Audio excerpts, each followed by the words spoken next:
Hi, Stitchers. Welcome to Tatreez Talk, where we share conversations about Palestinian embroidery. I'm Amani here with my co-host Lena, chatting with talented embroiderers and artists, sharing their stories, inspirations, and the cultural significance behind their work.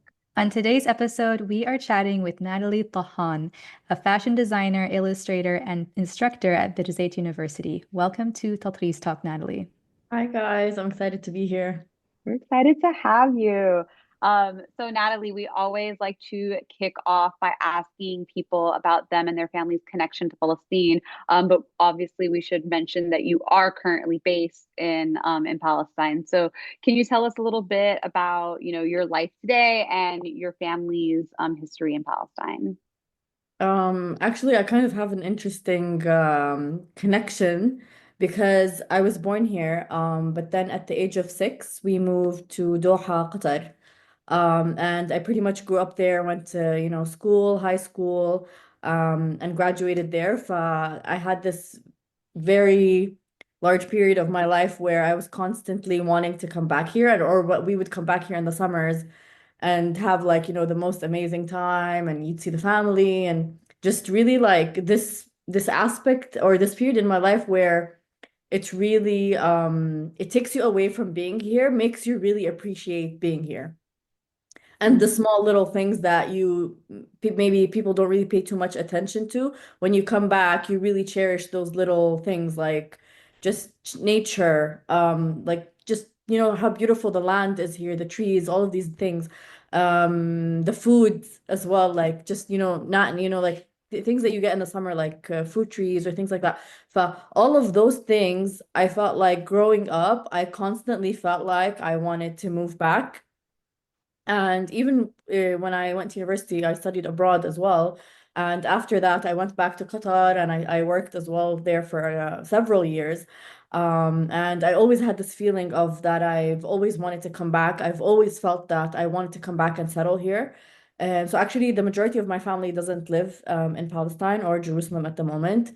Some extended family does, but my family is actually still in Qatar. There's only me and my younger sister.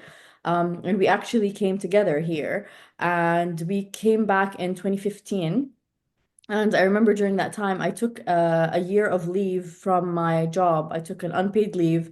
I had to take it because I was basically, it was my ID was basically going to get taken away from me. So then Mm. the other option was like never being able to come back. And for me, that wasn't really an option. So we had to come back and basically show proof of residency here in Jerusalem because my residency was under threat.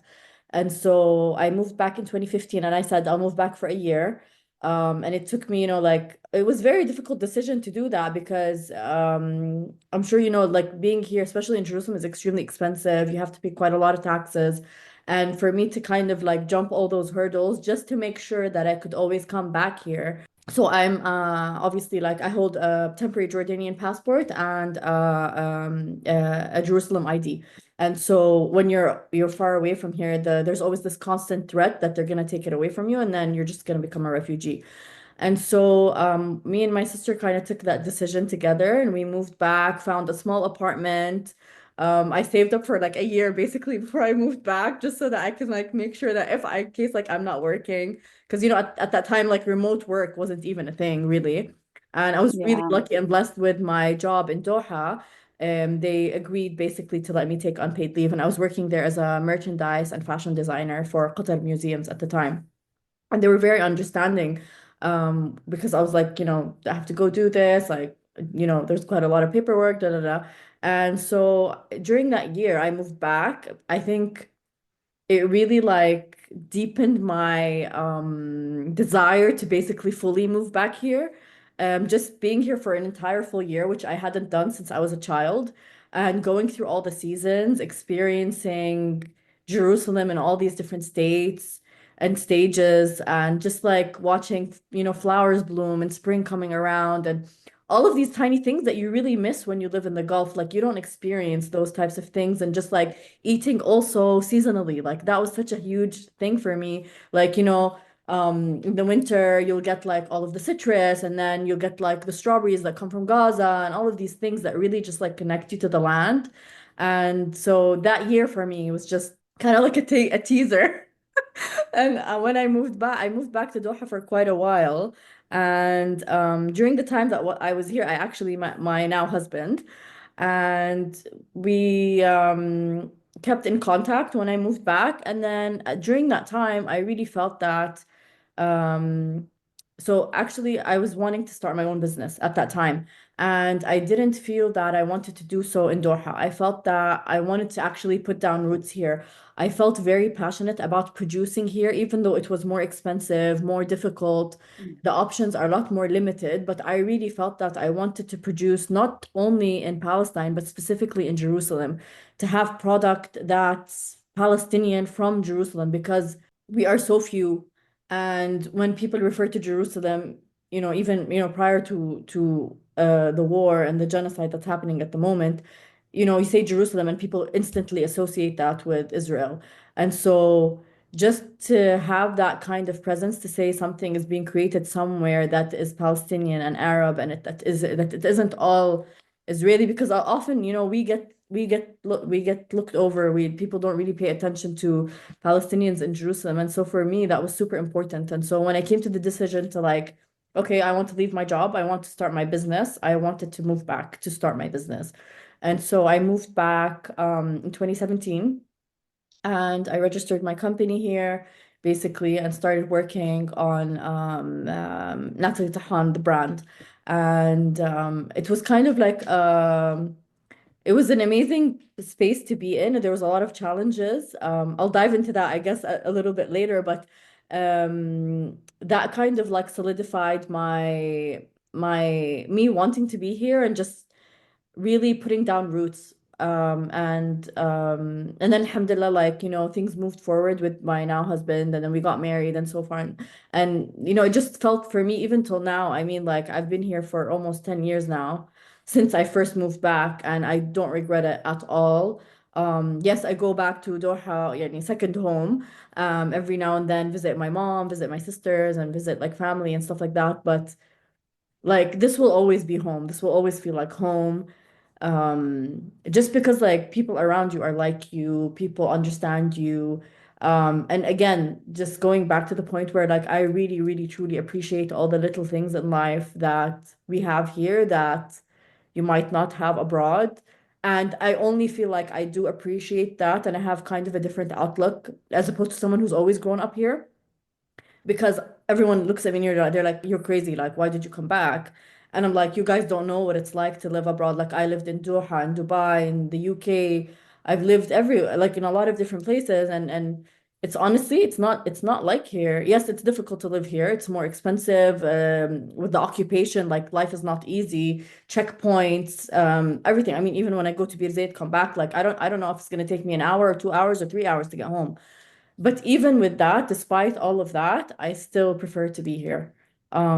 Just that alone, like, and to be able to produce here, work here, and do everything that I'm doing here means more to me than, more than anything, really. So that's kind of like my backstory, in terms of like how I ended up here and how I ended up back here. And then also my sister also moved back, and she's been here for a while as well. So alhamdulillah, yani we were able to do that. I feel very blessed and fortunate to A, to have not lost my residency, and B, to have like basically put down roots and now be able to like live here full time. That is so beautiful. Just the description of like experiencing it seasonally. It's very different to go for a week visit, and even that's hard for the majority outside of Palestine. What a beautiful just I don't know description. Um, is your family originally from Jerusalem as well, or from other places in Palestine? Yeah, so both my parents are from Jerusalem. My dad's side of the family is actually from the Old City, and my mom's side of the family is my mom's Nashashibi as well. So they're one of the very old known Jerusalemite families that have been here for generations. So yes, both sides. But I also like I love, like here when you're here as well, like just being able to move around, go to different cities and experience different It's really strange, right? Because the country is so small, but when you move around, you hear different dialects. It's as if even if you're moving only like you're traveling by car, let's say for an hour and a half, you see different types of people, you meet different people, different dialects, maybe a little bit different culture, hatta and customs. Even though we're all Palestinian, I love that. Like I love the fact that I can go to Khalil and it's like a totally different. I feel like I traveled and I went somewhere else and I met new people and they talk different. They have different customs. كل شيء عندهم. Everything عندهم is different. And same when I go to the north or Haifa, well, I feel blessed طبعا and fortunate to be able to move around. That alone just makes you really appreciate like the space that you're in and just like عن جد, it's never boring. It's always and people here are just really, really like just wonderful. They're really good people. The majority طبعا. Yeah. Yeah. You okay, so you mentioned obviously like, Palestine is a small country. You are able to kind of move around a little bit.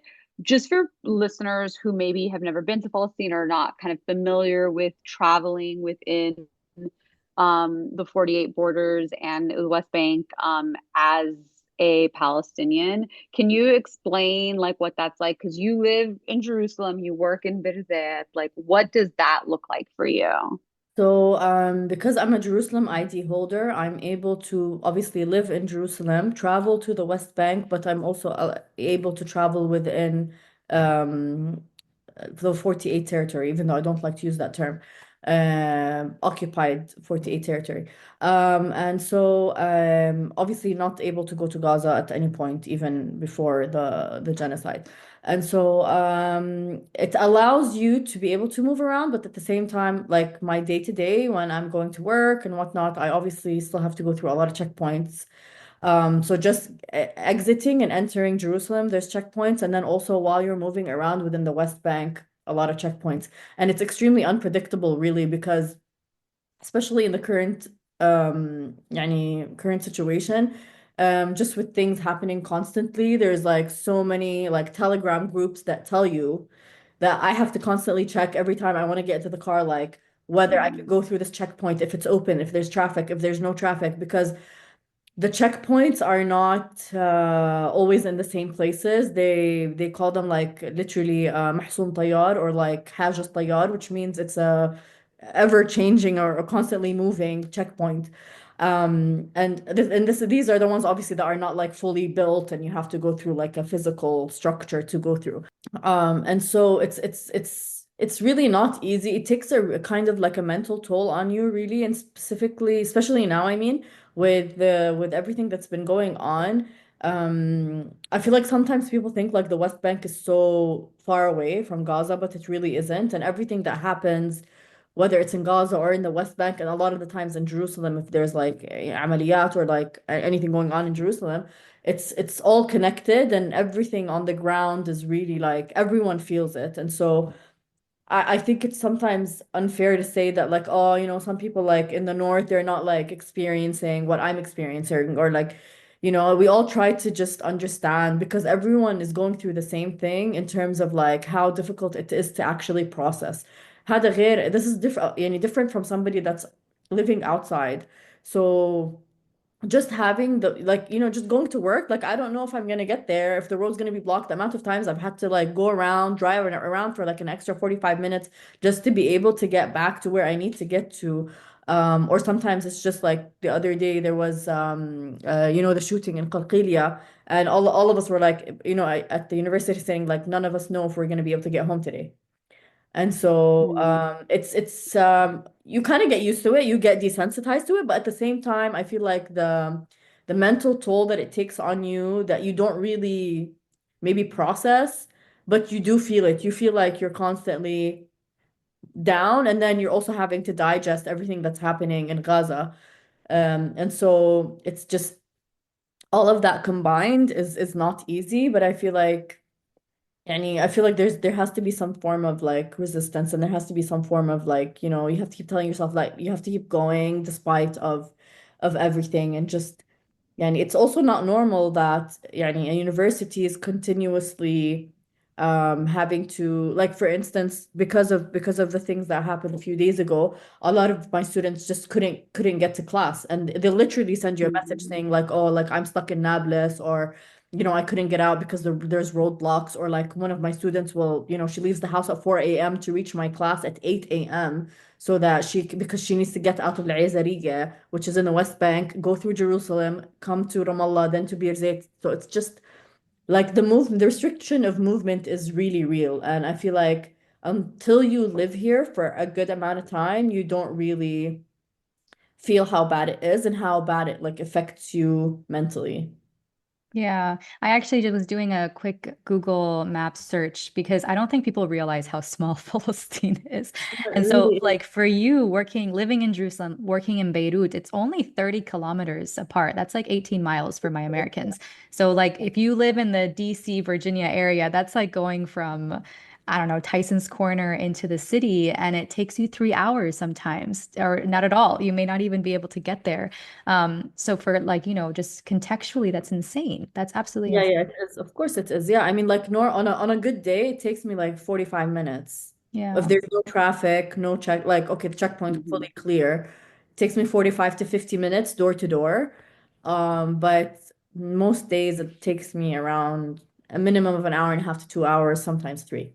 So yeah. insane.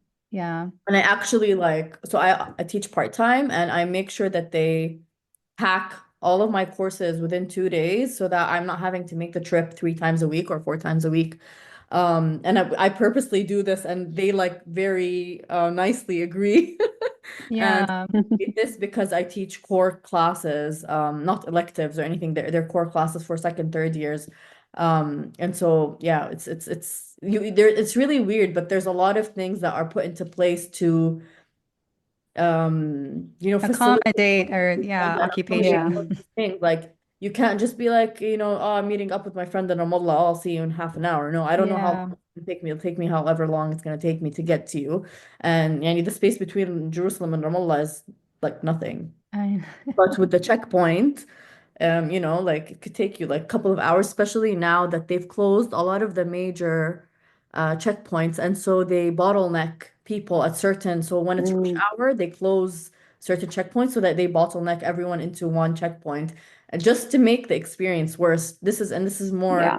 more, more frequent during the genocide. So well, we could go on and on about this, but we do want to jump into your Tatreez journey, of course, and we want to hear more about your classes and teaching at Birzeit because there is a tie there to Tatreez. So maybe to get us kicked off, could you share a little bit about how you started Tatreez? When did that experience begin for you? I think very early on, I feel like it was when I was still in school here. I remember they would send us home with like these home like kits for Tatreez to like, with your little like Tatreez like embroidery band and like the colors, and they'll give you like a little drawing, and it would always be like some sort of cartoon or something. It was never like the actual embroidery motifs. And so I remember like just being like maybe 7 or 6 years old and like sitting on the steps in front of the house, like, and I doing all of these like little cross stitch embroidery pieces. And I remember like I was obsessed. I loved it. And then I kind of really disconnected from it because I like grew up in Doha and stuff. So it was never something that was like really around. It was more like when we came back to the country in the summer, and like you'd buy pieces, or like, and because both of my parents are they're from Jerusalem, they're Jerusalemites.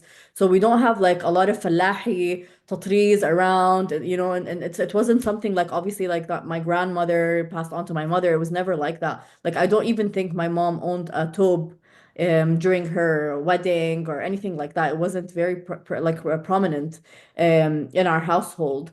And so when I was in university, I really wanted to so for my graduation project, did a lot of research and really wanted to connect to my heritage and my culture, and really so I studied at London College of Fashion. And so also being in that space, like I wanted to like educate people about my culture, and talk about Palestine. And then that's when I really kind of dove in. I started doing quite a lot of research about it, and like basically for my thesis and for my final collection.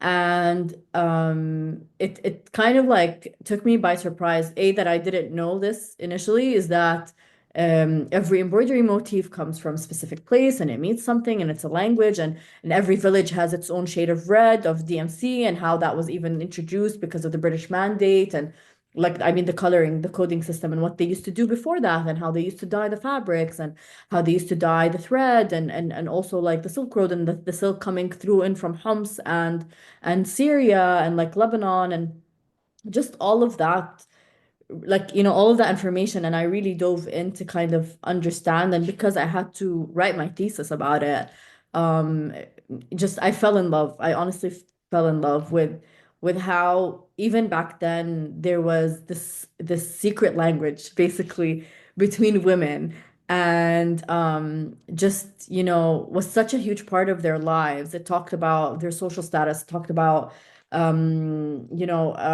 their interests, their geographical location. It communicated so much by just by what they were wearing. And I feel like, people look at fashion now and they look at, how clothing is such a expression of it's a self-expression, and it talks about your kind of personality, what you put on your body communicates that. And the fact that this was like so prominent for them back in the day, and it was such a so cool. And it was like كتير عادي يعني oh yeah, we just it's Yeah. part of what we do, you just like, you do all of the tatreez before your wedding, and you do all of your like jihaz, and you're preparing all of this, because you're a bride, and then if you become a widow, you dye it all back to blue, and then if you remarry, you put back some red, and it's just like all of that information, just like يعني I honestly just really fell in love with it, and kind of made me definitely want to continue and pursue that, and really kind of spread the message, because I felt like if I didn't know, I definitely didn't know about, the details of all of this before I looked into it. And I, at that point, especially like talking about in 2008, 2007, it wasn't like common knowledge. Tatreez is a language. And this is why Hmm. I was saying earlier that I appreciate what you guys do so much, because it's part of also what I was trying to do in the beginning, where like you're educating people and telling them like you're talking about the actual essence of Tatreez and what it means and all of that. So, and أول شيء, like I'm amazed by both of you. Yeah, so basically that's when I started my business. I felt that يعني everything that I wanted to do, and even till now, like I have so many ideas of what I still want to do, but it was definitely 100% gonna be um, around Tatreez. And for my graduation project, Kaman, it was also like a very contemporary take on the embroidery motifs and how I turned those into prints and stuff. And so when I started the brand, it was kind of a continuation of that, but also during that point, because I knew it was gonna, be released with my name on it, all of that kind of thing. I really didn't want to lose the essence of Tatreez and the act. I wanted to stay true to the motif itself as it was created. Hmm. So I didn't change the shape of the motif. I drew motifs as they were, and really stuck true to like حتى the درزة, like the actual number of cross stitches for every because like the saru motif, for instance, is there's a saru motif for almost every village and city in Palestine, but each one is different based on how many stitches there are. And so I had to honor that basically. And this is how Prince of Palestine came around, and how I started with, moving from graduation to then working for a long time as a merchandise designer, and then deciding finally, like, la, I want to actually do this. And I wanted to not only just produce this, I wanted to produce this locally, and I wanted to educate people about Tatreez. And this is how Prince of Palestine came, and how I narrowed it down to 5 cities. And yeah, basically. Okay. So many questions like that. I just loved hearing all of that. But I am curious, when you decided life health, and I want to focus on Tatreez as a part of, your graduation and your thesis, like where did you start diving in to learn about Tatreez and to learn about the history and stuff? Because I think, as you mentioned, like not that long ago, there weren't a lot of resources to learn anything about Tatreez. So at that time, where were you learning and how were you learning deeper? So actually, the first place I started was the university library, which is surprising because honestly, like, so London College of Fashion has the biggest fashion library, I think, in the world. And they give access to alumni, they give access to basically like FIT, Parsons, all of the top fashion schools in the world. Because أول إشي their archive, أول إشي they're British.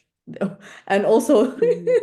they occupied us for a long period of time. Yeah. And so, يعني they have everything basically. And so when I started to look, I found a lot of books by Udad Qawar. I found photographs of photographers that were here during the British Mandate that took pictures of these women, of the embroidery, and then kind of started Mm. diving in more into like the actual motifs and where they come from and what they mean, and looking at the dyeing techniques and all of that. So I basically just started with the library and really like looked at a lot of books, and there was few, there weren't many.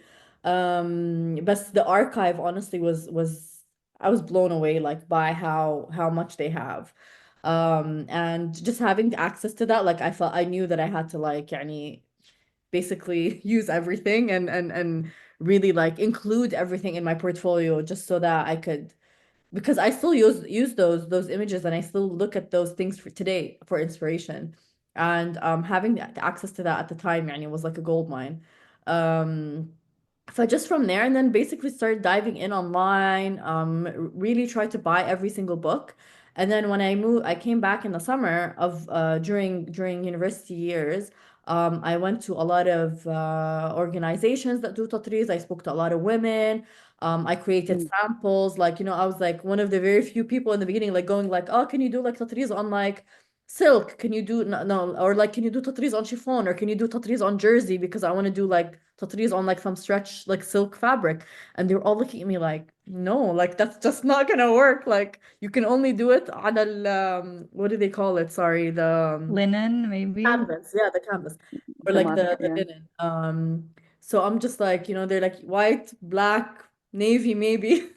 And I was Mm-hmm. like, silk, pleated silk, like fabric that I had like made that I wanted to use for the collection, and saying like, I want to do samples to see if this works.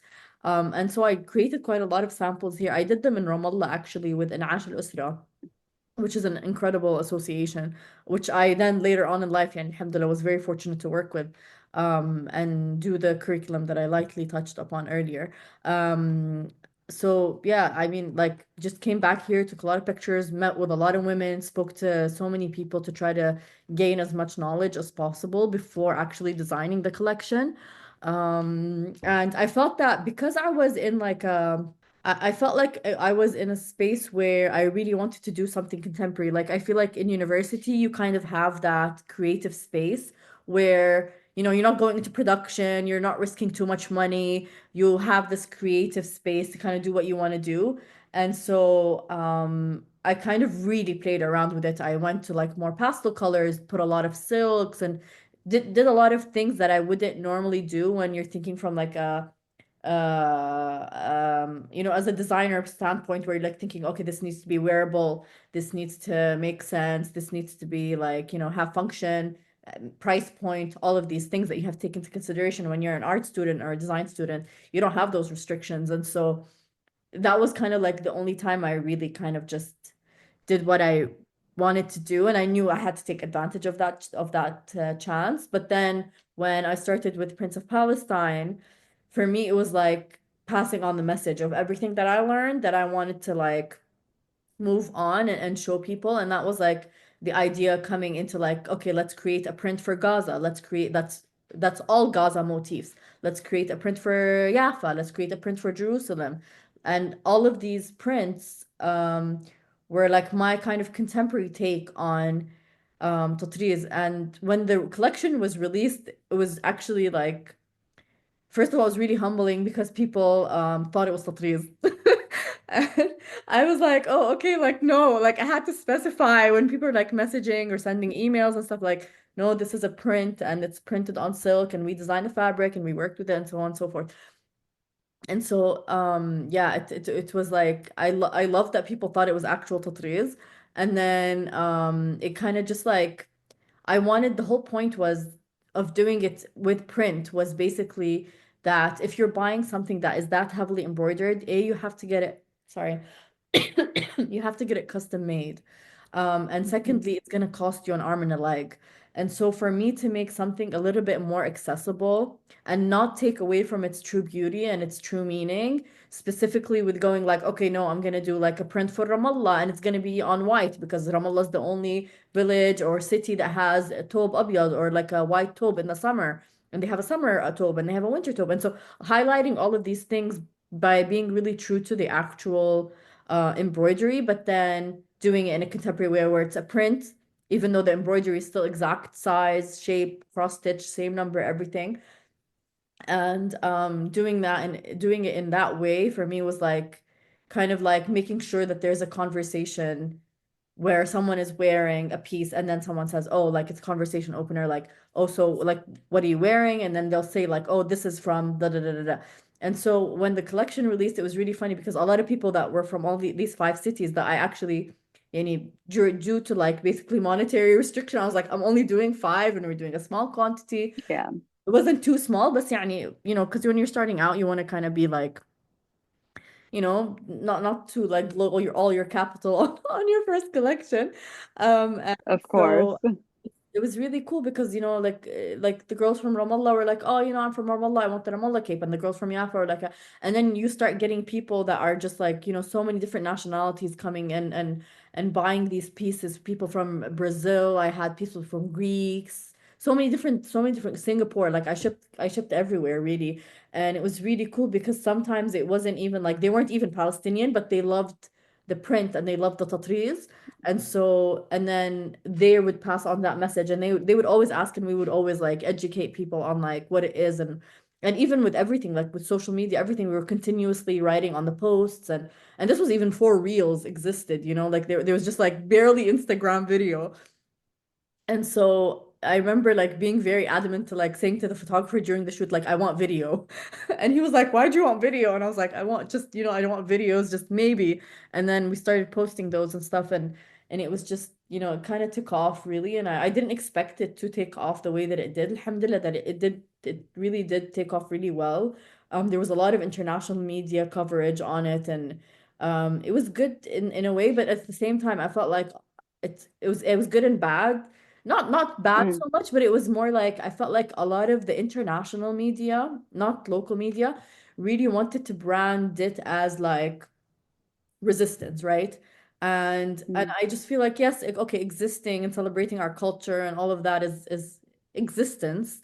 And yes, it could mhm, be a form of resistance, but come on, why is it that just because we exist means that we resist? Why يعني إحنا why do mhm, we just have this why can't we just be like everybody else like that celebrates their culture, whether they're Hawaiian or Mexican or whatever, and they're just celebrating their culture. It's not resistance, it's just them being able to express and celebrate the beauty of their culture and their country and all of that. And so and this was obviously like this was um this was after 2008, after 2014, I'm referring mhm, to cause on here. And so I felt like the international media, like whenever they're like just, focusing on something in Jerusalem, they want to link it back to that. And then for me, like I kind of had this feeling like you don't have to label it as resistance. Yes, okay, we exist, but yeah, we exist does not mean يعني just because we were celebrating what we are and who we are. In times like these, yes, it's important. It's always important. It should never not be important. And so that kind of just like I don't know, it makes you look at things differently and like makes you think back to like Orientalism and think back to like, mhm, being continuously occupied by the yeah, British and the Ottomans and like the history yeah, of the country. Kind of just like I feel like everyone wants to put you in a box and label you, and more specifically here, I mean, as Palestinians, يعني. And mhm, even now, I feel like you're either for or against, and it should be that way, I guess. Now with the genocide, whether you're for or against, but during that time, it was very much like as if you couldn't just celebrate you for being you and yeah. You couldn't just exist in yeah, it had to yourself. be It's like based like, on this Palestinian designer, no, no, no, no. So it was just like, yeah, that kind of like got to me at the time. Yeah. yeah. No, I hear that. I think, you hear about people from different marginalized communities or demographics, and it's like sometimes it is like sometimes I don't want to be strong. Sometimes I just want to exist. Sometimes I don't want to be like, constantly fighting. Sometimes I just want to be. And I think especially when you're doing something like fashion, where it is like this creative art form, like at its soul, it sounds like all of your work sounds very, very Palestinian at its soul. And it's kind of like you just want it to exist as it is, as opposed to like having to be something bigger, and having to take on so much. So I definitely can understand that. Um, I am also, so obviously you've like talked about the Prince of Palestine like collection, which is like kind of where I first saw your work through social media, and I was obsessed. I was like, oh my God, I like need one of these capes, which I still do need one of these capes. We'll talk about that later. But it was really cool to see somebody take this traditional art form and this traditional Palestinian design and bring it to today and like kind of modernize it. Because that's something that I personally love doing. I'm not necessarily into like the old school quote unquote styles. So I would love to understand from you, like, what has that looked like for you to take these traditional um designs and styles and translate that into kind of a contemporary fashion? I feel like initially I was kind of worried that the reaction would be negative because, it's something that's been, obviously it's part of our heritage and it's been practiced for so many years. And alhamdulillah, it was the opposite. It was like people really appreciated the fact that, well, first of all, they thought it was Tatreez, which was great. And then they really appreciated the educational aspect of what I was trying to do. Just because I felt like before then it wasn't really widespread knowledge that there was like, motifs from specific areas or like colors for specific areas or, all these types of things. And I feel like now, it's a little bit more common knowledge, but back then it wasn't. Like I released the collection in 2016, and back then really like no one was really, thinking about Tatreez in that way, or just unless you were already like actually practicing Tatreez. And so Hmm. yeah, that was kind of it. And honestly, like just because like I felt like like I said, it would have been too expensive to create what I wanted to create in actual Tatreez. And then no one would buy it, like basically because it would be way too expensive to buy if it was that heavily Hmm. embroidered. And also like I just kind of took into, so at the time as well, like my main connections were in the Gulf, were in Dubai, were in Doha. And so I was constantly thinking like, this is hot weather countries, and wearing such heavy Hmm. items, heavy pieces is like not really wearable. And so for me, like this kind of like contemporary aspect and modernization came as solutions for problems that I felt that I had with traditional tatreez. And so being able to produce something that was basically trying to stay as true as possible to the original and honor that, but at the same time, lightweight, silk could be worn for like also like special occasions, which we do, like we wear tattoos for special occasions, and all of that came into play basically. And I mean it took me a really long time to actually design the print. So like I said, did a lot of research and then put everything into like, this is for this city, this is for this city, this is for this city. I mean, in terms of motifs. And then going back and then basically creating like the puzzle or the print itself and putting things together and deciding what colors I wanted for things and for how the motifs were supposed to look and then how they would align on the cut for the actual pieces. So there was a lot of, I feel like the first collection, because I spent so much time doing it, because I had that time. It wasn't like a restriction between like, I put something out and then I have to put something out again and again and again.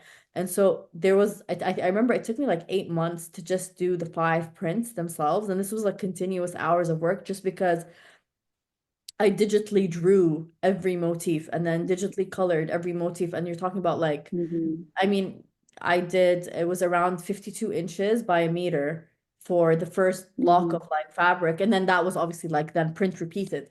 But to cover that entire space and then know how I would be able to cut the pieces onto it. And so As I said, I studied women's wear, so I have obviously like background knowledge in construction and all of that. So I already knew like exactly the cut, how I wanted it, did all the patterns, did not the motif patterns, but the dress patterns, or like let's say the cape patterns at that time. And I also did basically a free size piece because it was my initial launch, and I didn't want to take too much of a risk where, sizing was such a huge issue. And so this Yeah. like free size or one size item was able to just kind of like push that out to a lot more people. And people were a lot, and you're talking about like this was such a long time ago. This was almost 10 years ago. People weren't really shopping online. At the time, there was like barely like Mhm. ASOS. I remember like like Nordstrom, all these places didn't really have websites at the time. They were shopping online wasn't really and I was shipping orders out like through Aramex and DHL and all these companies, and it wasn't normal at the time to just like order clothes online. And so because I wanted to have this outreach, it was really important for me to also like make it lightweight and make it accessible, and for people not to think too much like about whether it's going to fit or not, because they can see the pictures, they can visualize, and then and again, I said like it wasn't normal to order clothes online back then. So I had to make sure that it was done in a way where the customer was confident in ordering this, and then also Mhm. for it to be able to spread as much as it did. So everything I did really, I like, took into consideration. Nothing was done like without thought or without or just so. And so yeah, I really tried to be specific and be intentional with what I was doing and how I was doing it, and that kind of allowed me to do it in a modern, contemporary way. So, what is the status of this collection? And then I really want us to dive into your role as a fashion design and technology instructor at Birzeit University. So the status of the collection is that it's sold out. And I feel like people are What's constantly the next coming back. iteration of the, yeah, what's the And next I feel like iteration people have then? been constantly coming back and saying, like, can you please reproduce, reproduce, reproduce? So actually, I continued producing them up until 2019. And then in 2020, when COVID hit, I took a really hard hit, honestly, with my main supplier for my fabric, where I used to print my fabric. So I used to print in the UAE because I couldn't print locally. There aren't any fabric printers in Palestine. Not one to the quality, not even to the quality. They don't even do the same fabrics. They do things like screen printing, or like Mhm. the basic, very basic printing, like the actual printing process isn't available here. And I didn't want to obviously work with like an Israeli supplier. And so I was working with a supplier in Dubai, and they had closed down during COVID. And so I lost my supplier. And then for me, like that was a really difficult thing because I was continuously looking, even tried to work with suppliers here, like printers that work with other types of materials or things like that, to kind of push suppliers here to kind of be able to give me at least the same quality or color grade, and because you can't like reproduce something and for it to not be the same.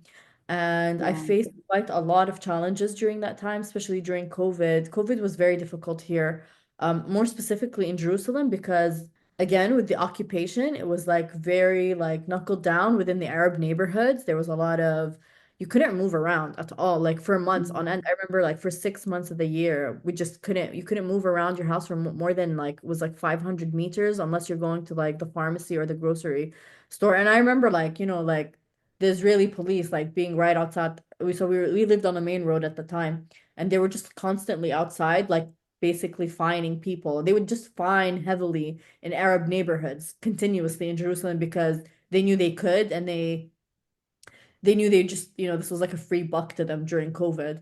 And so, like, the restriction of movement and the mental toll that I think it took, yes, globally, a lot of people were home for long periods of time, but more specifically in Jerusalem, even more than other spaces in Palestine, we really felt it. It was very difficult. And so during that time, I basically fully stopped production. And after, when things started opening up and stuff like that, I started to push, suppliers here to kind of just try to get the quality that I wanted. Tried to find suppliers in the UAE, again, didn't really find what I wanted.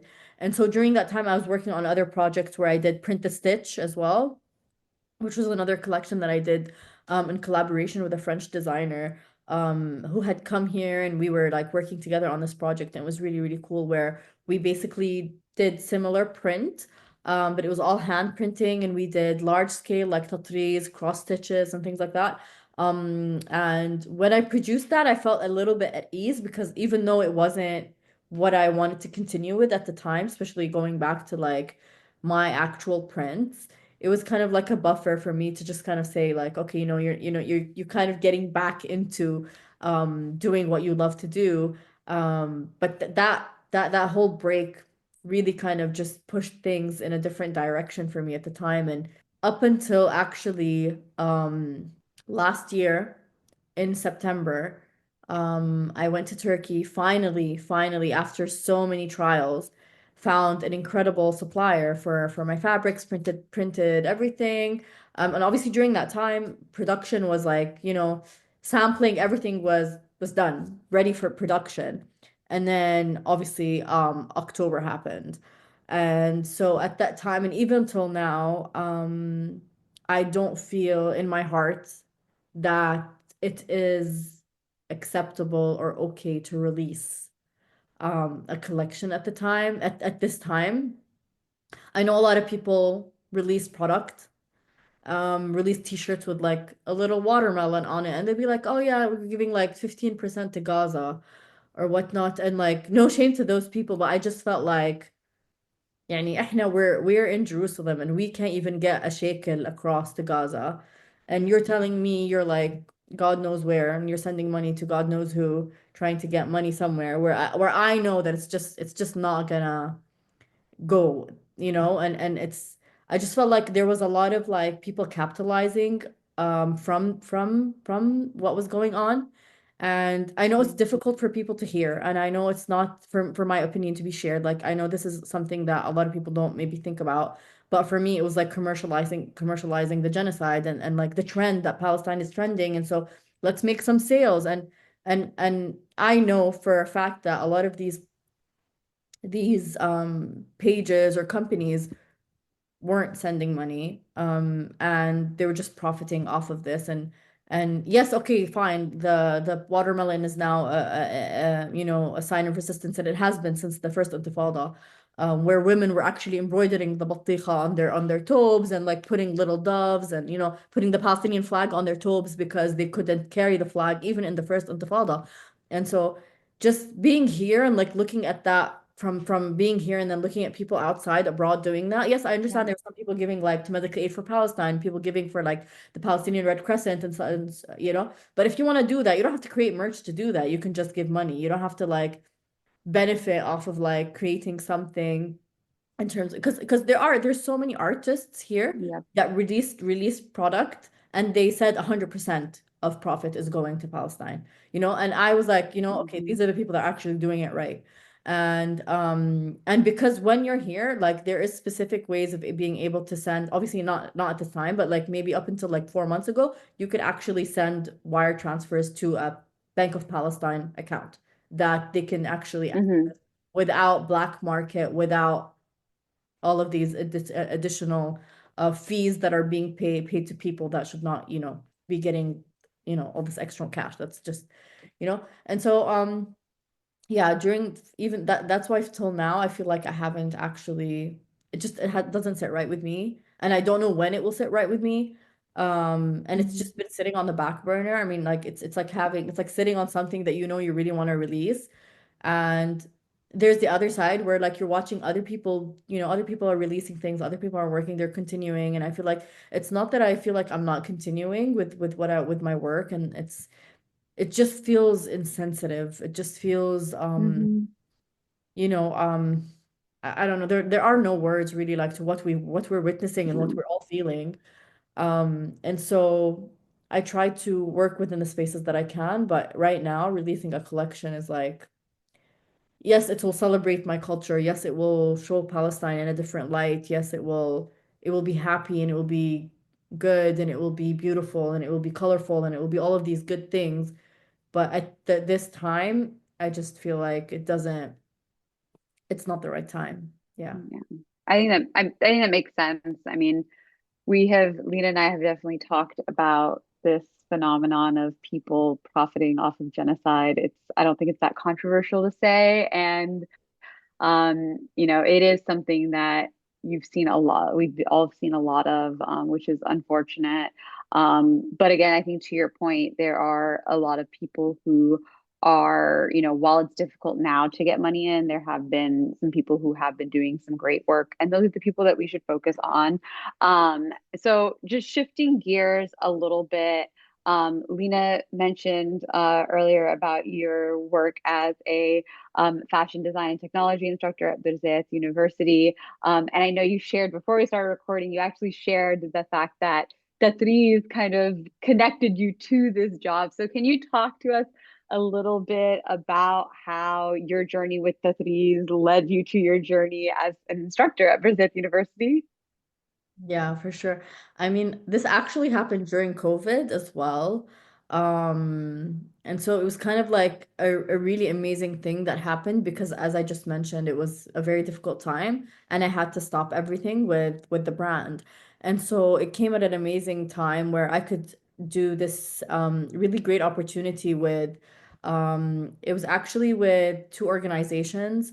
Um and the main organization was Inash al-Usra, and they're based in Ramallah. They have been for a very, very, very long time.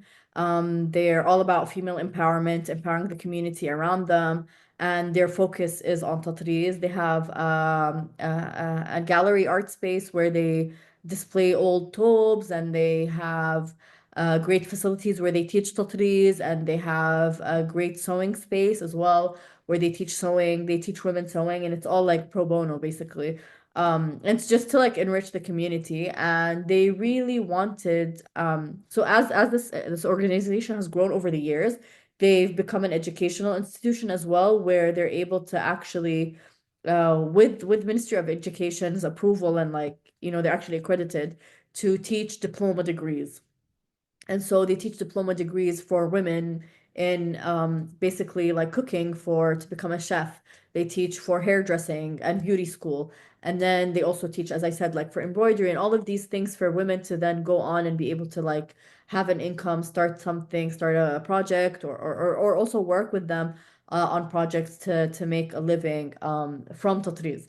And so their initial idea was basically to have me come on as a consultant to write a curriculum, an academic curriculum to teach Tatreez at a diploma level.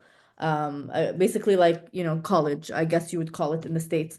And initially I was a little bit hesitant because I knew how much like I would really have to dive in, and also the lack of resources at the time because of the difficulties that I faced when I was in university.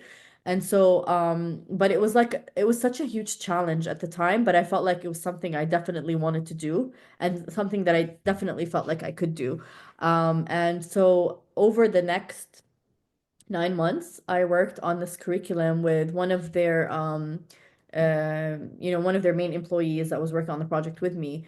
And we just, worked on it chapter by chapter, trying to break down, this like curriculum for basically really introducing the idea of Tatreez as an academic resource, as for, for the women to be able to not just be able to do the Tatreez, but to understand the history behind it, understand not just the history behind Tatreez, but also the Palestinian cultural heritage, our actual clothing, like where it comes from, the men's clothing, all of these things, the dyeing techniques, the historical dyeing techniques, when DMCs and all of this was introduced, when the colors were introduced, basically to really dive in and gain this in-depth knowledge of Tatreez. And also it was combined that with fashion. It combined that with construction, with pattern cutting, sewing, high-end sewing, not just like regular sewing, because like there's a lot of people that do sewing here, and teaching high-end sewing for me was an opportunity for all, or like actually writing the curriculum for it was an opportunity to like better the quality of the pieces being produced, and then being able to charge a bit more because of the quality is better. And so because a lot of times you find like all these beautiful pieces and they're just stunning, the embroidery is stunning, but then the sewing is like really bad, and that kind of like lets down the market value of the product. And sometimes you're just like, oh, I'm gonna have to fix this, or when you're purchasing these items, just because historically there hasn't been like this education for higher sewing skills. And so very fortunate to have been able to have done that. And then so we submitted this curriculum to the Ministry of Education in Palestine. And then almost a year later, we had full approval on, it takes a long process, obviously, because you have to go through all the hurdles to get to actually, and then like go through everything like in terms of and break down everything into chapters, and then the duration of the course and outlining everything for that as well. So it ended up being basically as a 2-year course, where these women are being able to learn all of these things about our historical culture, and Tatreez specifically. And that for me, just it meant a lot to be able to do that. And it meant a lot that this was finally getting approved. It was translated into Arabic as well, because I initially wrote the curriculum in English as well. And so, and then finally to have that in hand and see the book, and then for it to be taught, and then consult with the lecturers and teachers that are in Ash al-Usra. It was just an incredible experience, honestly. It was amazing. And I learned so much um about Tatreez as well, even more like as like basically like as a second time, diving a lot more in depth into it. And this kind of with the success of this kind of led Birzeit to me. And so even during COVID, they had like reached out, and at the time I really wasn't like wanting to do education online, especially as a start. For me, I just felt like I always wanted to if I was ever to do it, I would do it in person. And the whole point for me wasn't a monetary thing at all, because obviously, like working in the West Bank, the salaries are a lot lower than what even working with the studio with the work that I do.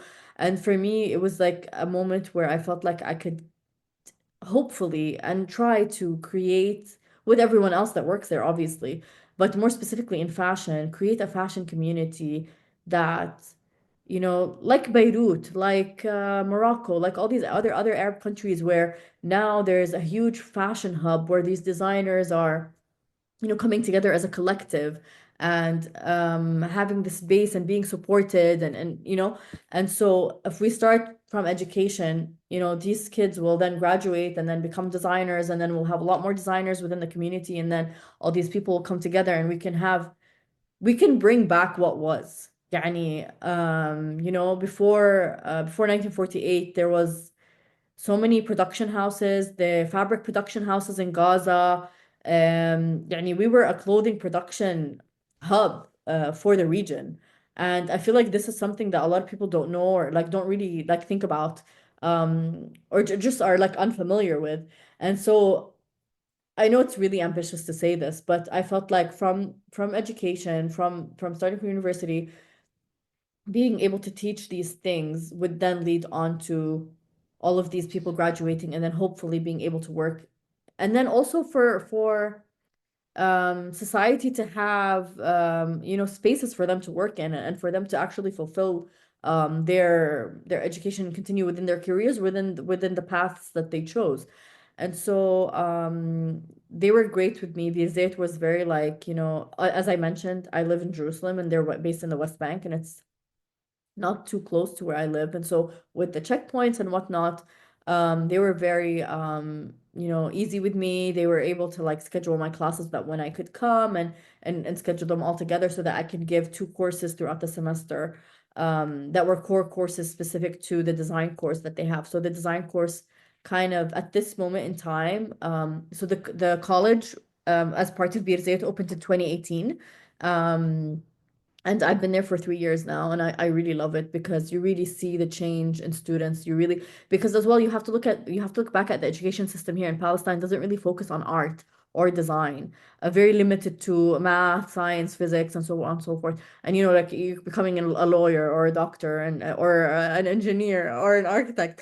And so the fact that I see now in my class students from all walks of life, students from so many different areas, where their parents, and I told them this actually like 2 days ago. I said, you guys are blessed. You should know that you're blessed that your parents are accepting for you to come and study. And this is, also like I feel like they do appreciate now with everything that's going on. You do appreciate the fact that you're able to continue education even.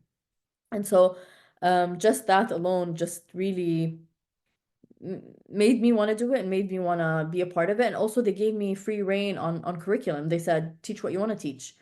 And so for me, being able to do that, so I teach a fashion design studio for second years and third years, and I also teach fashion intro to fashion design technology, which is basically like the base for construction, sewing, all of these things. And then I really Mhm. focus on them doing high-end sewing and all of these things that are just really important to quality and understanding not just manufacturing, but understanding that when you go back into the work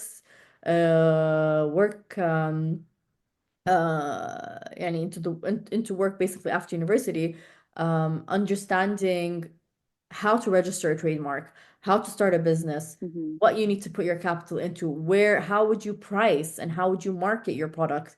All of these things I had free reign on, like, teach what you want to teach and so I felt all of these things were important that I actually included those as well in the curriculum for the diploma, so that we're not just teaching skill, we're also teaching um longevity and also like options for career and you're giving the whole Mhm. package. You're giving all the tools. You're giving marketing. You're giving sales. You're giving everything really to, just so that because not a lot of educational programs do that.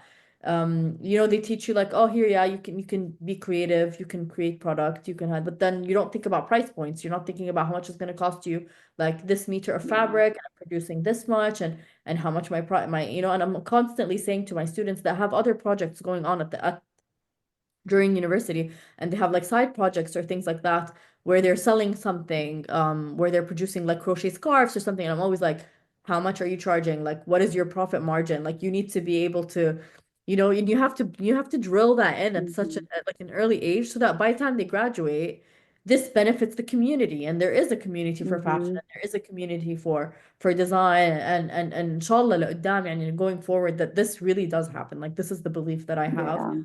and I respect everyone that works with me that teaches the same thing. And because we also teach animation, they teach product design, they teach pottery. There's Mhm. also fine art, painting. It's such a wonderful space to be in, and everyone there is like super talented, and we all come together to kind of just, so there's a fine art degree, there's a design degree, and there's also an interior design degree within the same college. And so it's incredible. It's really like very blessed and lucky to have been able to do what I do there, and the reward that I get from doing it is immense. Yeah. I mean, I think it's also an important reminder to people who purchase clothing, especially like things that are handmade and that are more intricate. Like there's a lot that goes into pricing. And especially, we talk about the fees obviously a lot because of our podcast, but it's like going back to that and like what it actually costs for somebody to make it and then receive a profit they can live off of, I think is really, really important. We've gotten too used to, in society, we've gotten too used to the idea of buying too much at very low price points that is just not going to hold up. And there's a difference in quality for sure. Okay, I know that like that these is a part of, you know, fashion, but it's not everything you teach. But I am curious, the students that you have that do decide to incorporate Tatreez into their work, like how are they incorporating Tatreez into their work? How are they modernizing, contemporizing Tatreez? I actually have a few right now that are working on collections that are inspired by Tatreez. There's always a few throughout the semester, and she actually really surprised me because she brought the samples like 2 days ago, and I was so impressed. So throughout the entire semester, she had this idea of like working with manajel, which is basically a connector embroidery between taubes. And so she did so much research on just the different types of manajel and the different sizes and the colors and things like that. And she had other elements that she wanted to, and she has introduced into her design. So we're currently at basically design development where they're getting their designs becoming into reality. And so I said, if you want to do menagel, obviously like she's doing so much. I said you could work with a lady that can create the pieces for you, and then you can do the construction and everything for the pieces themselves. And so she came in with all these like stunning, stunning samples. But what she did was really smart, where she played around with scale. And so she turned the tiny, tiny menage into like, a 6 centimeter thick pieces where she would like basically drape them across the body, and it's just really beautiful. Like the process that she went through, she did a lot at home. She did a lot of embroidery and she did so many different things. But then, really, like you were saying, how did she make it more contemporary? She just really played around with scale, but at the same time staying true to the act because it is manajir. It is actually, Mm-hmm. like and taking this idea of like how pieces of the tobe are connected, and then I mean, I would have to see the work to actually understand what I'm talking about, but it's like basically Yeah, how yeah. pieces of the garments are connected with these manajil, and everything's like much larger scale and just so beautiful. Like it's something that's often overlooked in the tobe. Like, manajil is such a minuscule part of the tobe, and for her to just like, there's no tatreez, there's just the manajil on the pieces, and it's just really beautiful. And I just feel like again something really interesting, and people are always going to be like, oh, like what is that, what does it mean, where Mm-hmm. does it come from? And so yeah, great, like just wonderful. And there's been so many different people trying to do things like turning into print, or I've had students just kind of just really doing playing around a lot with different, not just Tatreez, but also like looking at the history of the Tob, the cuts of the Tob, knowing that like doing research about like how the Tobs from different from different parts of the country look different, the sleeves are different, the lengths are different, and then just focusing on shape as opposed to embroidery as well. فيعني I feel like all of these aspects it's so important to be highlighted and for them to be able to understand and also like explore these in different ways, because like you said, like with fashion we're constantly teaching like principles and elements of fashion, whether they're doing scale or repetition or gradation or emphasis on one side of the garment. It's introducing all of these things with tatreez, or let's say with some sort of Palestinian garment, and then and just really giving them that space to explore. I'm always saying to them like, for me, yes, the final outcome is super important and what you do your collection on is important. But for me, it's something that you have to be passionate about. I really let them choose the topics that they want to do, because I mean, I tell them from the beginning, you're going to be working on this the entire semester. It has to be something you're super passionate about. Mm-hmm. And so everyone kind of chooses different things. Like some people choose, just so many different things. Like some things that I've never even heard of. Like I have a student doing a collection on dark academia in anime, which I've never heard of. And so it's really, you learn a lot, that you teach them a lot, and it's such an interesting exchange. And I feel like there's never been a semester where there hasn't been a collection that was inspired by Tatreez. More specifically because we do teach history of fashion and history of Palestinian fashion. Mm-hmm. Like a lot of the lectures are based around that. And so I feel like a lot of the students, when they have those lectures or when I give those lectures, it's kind of like a light bulb moment. And they're just like, oh, Yeah. you never knew this. And the fact that this is what they're coming to university in Palestine to learn, for me, is like a Mm-hmm. very good thing and a very very blessed, to be able to do as well. So how do the rest of us take this curriculum? I AKA, how want to do Mia take and it. I How do you sign up? roll? Yeah, how do we sign up for this? I mean, I don't know if there's online courses. Lazim, I feel like they need to. I mean, we did do online, obviously, at the beginning of the war, and that was very difficult. Very, very difficult. Just trying to teach this curriculum,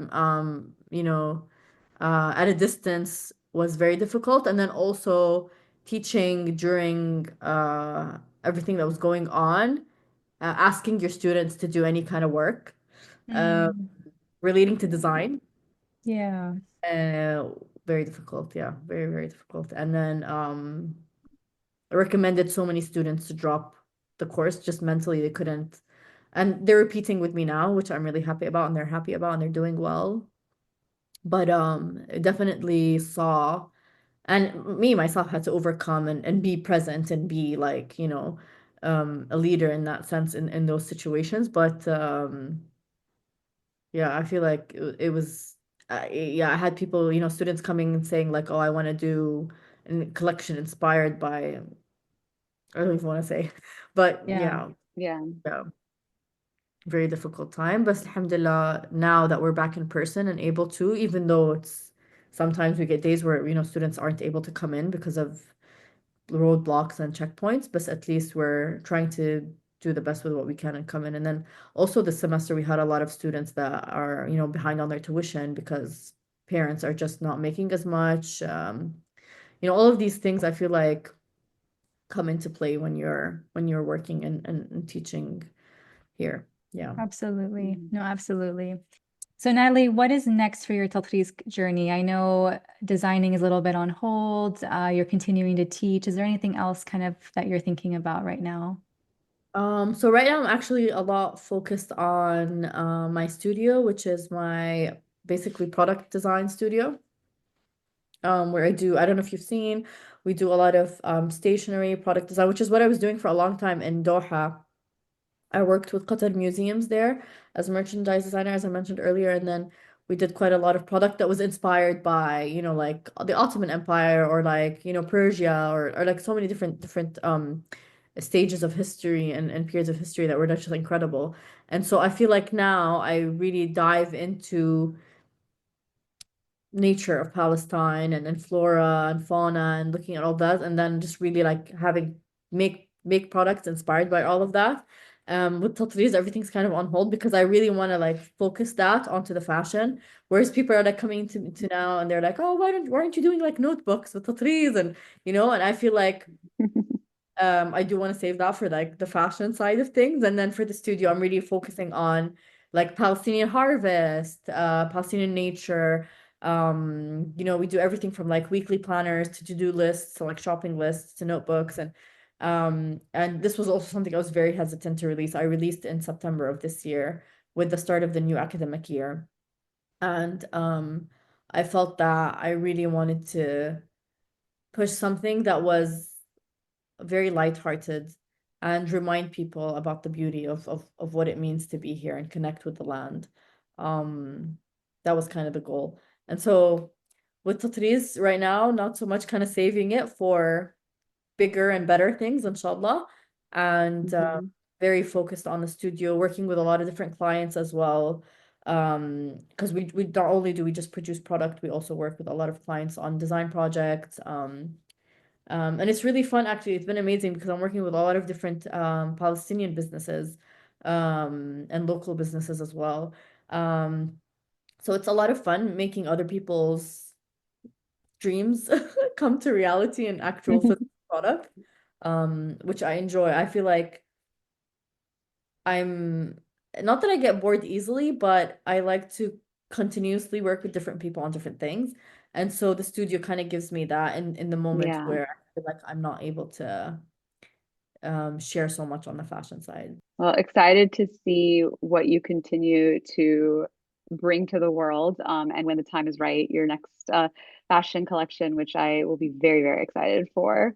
And before we say goodbye, we always like to ask, what is a major life lesson that you have gained from Tatreez?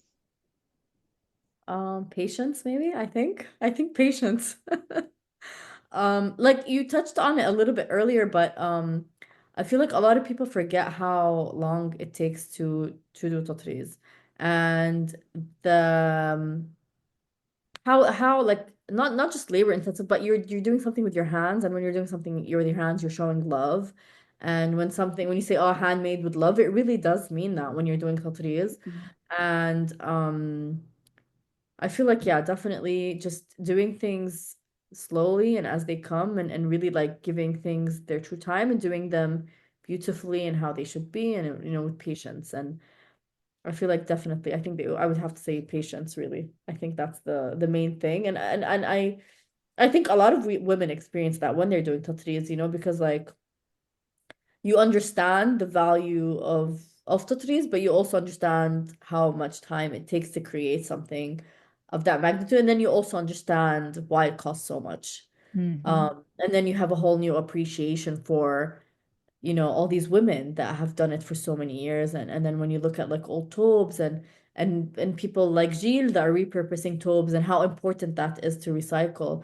And I say this to my students a lot as well. A lot of the time, like, fast fashion is on its way out and slow fashion is on its way in. And here in Yes. Palestine, we've always been about slow fashion. So when they're like talking about, oh, like I want to use a recyclable material and I want to do slow fashion, I'm like, this is who we are. This is what we've been doing for so long. Hmm. It is. It So is. I feel like it's great that globally people are moving away from that and appreciating these things. And also it gives designers first of all like breathing space and a grace period where you're not continuously having to like turn things out just for the sake of turning things out. You have a little bit more time to produce something that's a lot more, like you said, handmade and just take time to appreciate the quality of like the things that you're doing, the things that you're creating. I love that. Yeah, I think I forget who told me this, but someone talked about how like the word sustainability didn't need to be a word for our ancestors because they were like just by nature, that's who they were. They were sustainable. It was just part of their relationship with the land that they lived on. Natalie, this was such a pleasure. Thank you so much for joining us today. Please tell our listeners where they can follow you, all of the places. So your personal, the studio, like just share all the places. So I'm for fashion, we're on at Natalie Tahan official. And for the studio, we're at NT Studio with a zero. And my website is www.natalietahan.com. So that's where you guys can connect with us through Instagram, the website, or yeah. Amazing. Thank you so much, Natalie.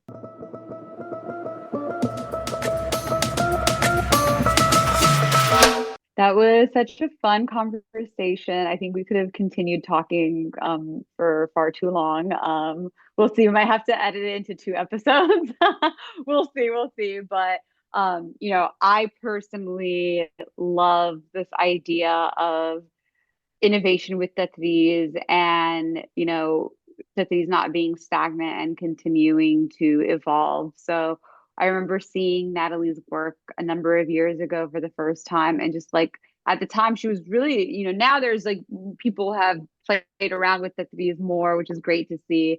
But she was probably one of the first people I saw who took this like more modern approach by like doing this more printed pattern versus like a hand stitched pattern.